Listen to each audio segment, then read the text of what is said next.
হবে। প্রথম দেখুন, একের পর এক মধ্যপ্রাচ্যে মহাযুদ্ধ চলছে। তেল আবিবে মিসাইল হামলা করেছে ইরান। একের পর এক ব্যালিস্টিক মিসাইল, ফাতে মিসাইল, অন্যান্য ব্যালিস্টিক মিসাইল নিয়ে হামলা করছে এবং পরপর সেই হামলার ছবি উঠে আসছে। এবং ইসরায়েল ক্ষোভে ফুঁসছে, রাগে ফুঁসছে। বহুতলে মিসাইল হামলা, ইসরায়েলের গোটা বিল্ডিং ইরান ধ্বংস করে দিচ্ছে। এরপর ইসরায়েল কি করবে এই ভিডিওগুলো দেখাবো।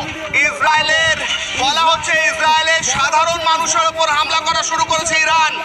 ভয়ঙ্কর কথা বুঝুন, ইসরায়েল যখন মিলিটারি ইনস্টলেশনে হামলা করেছে তখন ইরান পাল্টা হামলা করছে সাধারণ মানুষের বাড়িতে, বহুতলে। জবাব চাই বাংলায় আজকে প্রশ্ন করব, এখন যুদ্ধ যেখানে ইরান টার্গেট করছে সিভিলিয়ানদের উপর, সাধারণ মানুষের উপর, সেই নিয়ে প্রশ্ন করব। তেল আবিবে হাইপারসনিক